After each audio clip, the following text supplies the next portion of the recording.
Bora te explicar quem é o zagueiro da Ferroviária que já foi sugerido a São Paulo e Corinthians. Gustavo Medina, 24 anos de idade, representado por Giuliano Bertolucci, foi sugerido na metade do ano e mais uma vez agora para o São Paulo e pro Timão. O contrato dele na Ferroviária se encerra em dezembro de 2026 e sua multa é de US$ 800 mil. Corinthians e o São Paulo não se posicionaram ainda sobre essa sugestão e a tendência é que o Medina troque a Ferroviária por outro time menos capaz de brigar por títulos. Nesse momento ele é disputado pelo Remo, que acaba de subir para a primeira divisão, e pelo Juventude, que caiu para a Série B. Botafogo de Ribeirão Preto também gosta da possibilidade de adquiri-lo. O Gustavo Medina, que disputou a Série A2 do Campeonato Paulista, que equivale à segunda divisão estadual, e a Série B do Campeonato Brasileiro. Ferroviária, você sabe, acabou rebaixada para a segunda divisão. Preciso falar agora sobre a disputa grande por um jogador do Flamengo, Alan, que nem sequer foi levado para o Catar para a disputa do Intercontinental de Clubes por opção do técnico Felipe Luiz, está fora dos planos do Fla para 2026 e é alvo de São Paulo, Santos, Corinthians e Grêmio. Com detalhe importante, o Alan em outros momentos também esteve na mira de Jorge Sampaoli no Atlético Mineiro. O Alan tem contrato com o Flamengo até dezembro de 2027, havia sido comprado por 8 milhões de euros. Grande problema para que ele deixe o Flamengo são dois, né? A questão da compra dos direitos econômicos, o Flamengo gostaria de recuperar a maior parte desse investimento de 8 milhões de euros, além de seu salário, pouco superior a R$ 1 milhão mensais. São Paulo, por exemplo, só conseguiria fazer qualquer tipo de negócio desse baseado ou mediante troca. Corinthians e Santos também passam por enormes dificuldades financeiras, certamente não conseguiriam adquirir o atleta, a menos que o Flamengo tope emprestá-lo por uma temporada, colocando condições ou opções de compra. Bora falar agora sobre o São Paulo, primeiro reforço para 2026 confirmado. Informação que eu contei com exclusividade na noite dessa sexta-feira. Danielzinho, volante e capitão do Mirassol, foi contratado. Ele tinha vínculo com o Mirassol somente até 31 de dezembro desse ano. O Mirassol tentou a renovação do contrato, Corinthians também fez proposta oficial, mas o São Paulo levou a melhor e acabou por contratar o atleta por 2 anos, renováveis por mais um. Danielzinho vai ter um belo reajuste salarial, mas vai ganhar muito menos do que os R$ 700 mil por mês a que tinha direito o Luiz Gustavo. E o tricolor nessa posição de volante passa a ter um jogador bem mais jovem e muito mais capaz de estar em campo. O Luiz Gustavo tinha 38 anos de idade, o Danielzinho tem 31 anos. Na atual temporada, o Danielzinho com a camisa do Mirassol jogou 50 dos 51 jogos do time do interior de São Paulo. Um dos grandes líderes do elenco, tratado como motorzinho do Mirassol, atleta cuja capacidade física é muito elogiada. Só para completar, registrar que a partir de agora, o São Paulo passa a dar prioridade para as seguintes 3 posições. Um lateral direito, um zagueiro e um camisa 10. Negociação com o zagueiro está encaminhada, avançada. São Paulo já tem um acerto com Gaston Ávila, zagueiro argentino de 24 anos de idade, que pertence ao Ajax, mas disputou o Campeonato Brasileiro pelo Fortaleza. O Fortaleza não conseguiu comprá-lo. O São Paulo fez uma proposta de empréstimo e aguarda a resposta do Ajax. Se o Ajax topar esse empréstimo, o Gaston Ávila será o segundo reforço tricolor para 2026. Em relação ao lateral direito, a busca é ampla e ainda não há um nome definido. O camisa 10 é tratado como a grande cereja do bolo, jogador que chegaria para ser e para ter um papel importante, especialmente depois da aposentadoria de Oscar. Só para completar em relação ao São Paulo, registrar que o tricolor recusou a primeira proposta do Botafogo por Ferrarese. O time do Rio gostaria de ter o jogador por empréstimo com opção de compra. Bora falar agora sobre a possibilidade de troca entre Botafogo e São Paulo. Botafogo quer a contratação de Ferrarese e também demonstrou interesse em fechar com Pablo Maia, fazendo oferta oficial. São Paulo falou, tá bom, e que tal a gente fazer uma troca? Nesse contexto, o Rodriguinho, jogador que acabou não sendo tão utilizado na reta final de temporada pelo São Paulo, também entrou na negociação. E o São Paulo mandaria para o Botafogo o Ferrarese, o Pablo Maia, além do Rodriguinho. Em troca, o São Paulo pediu o lateral direito Vitinho, o Savarino e o atacante Joaquim Correia.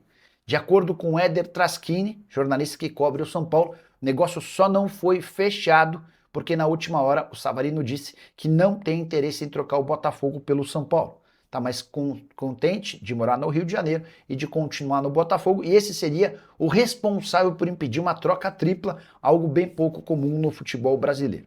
Diante desse cenário, não se descarta que Botafogo e São Paulo tentem encontrar outros nomes que possam compor. Já ouvi falar, por exemplo, no Marlon Freitas, volante do Botafogo, também não há interesse do atleta em trocar o Botafogo pelo São Paulo, mas os times estão tentando se acertar e esses são os nomes na pauta das duas equipes no momento.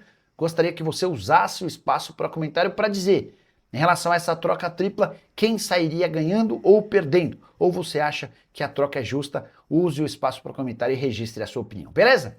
Bora fechar o vídeo para falar sobre Pablo Maia, volante de 23 anos do São Paulo, tem sondagens do exterior e uma proposta oficial do Botafogo. Primeiro a falar sobre o tema foi o Thiago Franklin. Antes de gravar esse vídeo, consultei uma pessoa do staff do Pablo Maia e posso confirmar que essa proposta oficial já chegou ao tricolor. Pablo Maia, que já viveu melhores momentos, terminou a temporada de 2025 como reserva do Luiz Gustavo, mas na teoria permaneceria para 2026. Como o São Paulo precisa de dinheiro, não se descarta negócio, desde que a proposta seja boa. Jogador cujo contrato só se encerra em dezembro de 2029, ele está avaliado em 7 milhões de euros em 2025 e esteve em campo em 42 jogos, com 2 gols e 1 assistência. Você venderia o Pablo Maia? Se sim, por qual valor? Já deixa registrada a sua opinião no espaço aqui embaixo, tá bom? Só para completar sobre o São Paulo, registrar que Biasotto não é mais diretor executivo das categorias de base.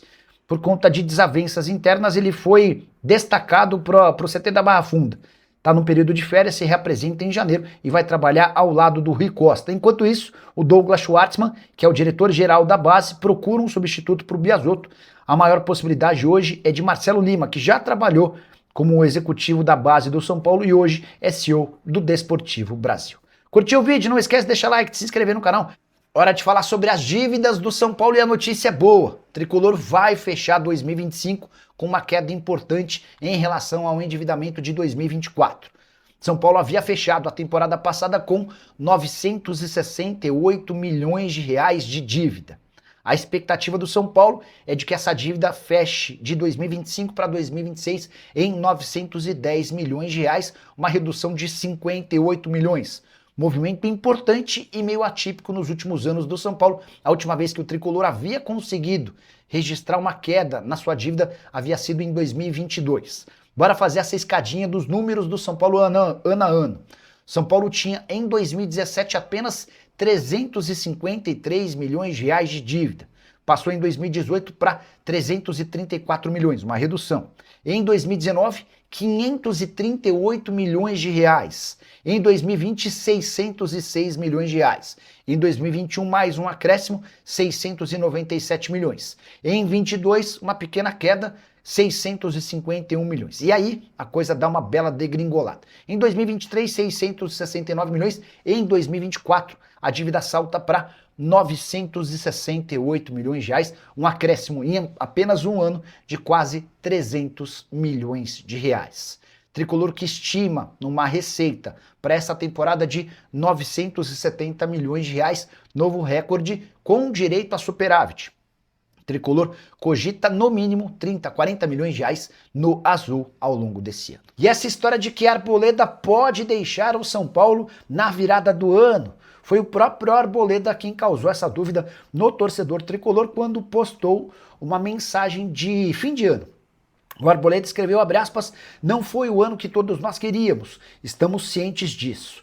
Queremos apenas pedir desculpas aos nossos torcedores por todos os momentos difíceis que passamos, mas tenho certeza de que, no ano que vem, os jogadores que permanecerem no clube darão tudo de si e lutarão para conquistar grandes coisas com esse grande clube, fecha aspas. Muita gente entendeu essa parte final da frase como um anúncio de despedida, como uma preparação para o torcedor. Olha, muita gente não vai voltar e eu talvez não volte. Fui consultar a diretoria de São Paulo, que assegurou que não existe nenhum movimento para que o Arboleda saia. Apesar da idade avançada, 34 anos, e da necessidade do São Paulo em baixar custos e a idade média do elenco, não faz parte dos planos da diretoria abrir mão do Arboleda. Até porque ele não tem um valor de mercado muito alto, exatamente por conta dessa idade. Contrato até 2027, zagueiro que custa na casa dos 700 mil reais por mês, entre salários, direitos de imagem e uma dívida que o Arboleda tinha no mercado e o São Paulo assumiu. Temporada atual de 45 jogos e 4 gols. Apesar dessa declaração, no São Paulo a garantia é de que ele fica. E você, na condição de dirigente tricolor, manteria o Arboleda ou abriria a mão do atleta? Já uso o espaço para comentário para registrar sua opinião, beleza? Fala pessoal, estamos aí com atualizações importantes do São Paulo. Se inscreva e ative o sininho para receber mais atualizações do Tricolor. Deixe seu like que é muito importante para o crescimento do canal. Utilize o espaço aqui embaixo para registrar sua opinião. Ficamos por aqui com mais esse giro de notícias. Um abraço e até o próximo vídeo.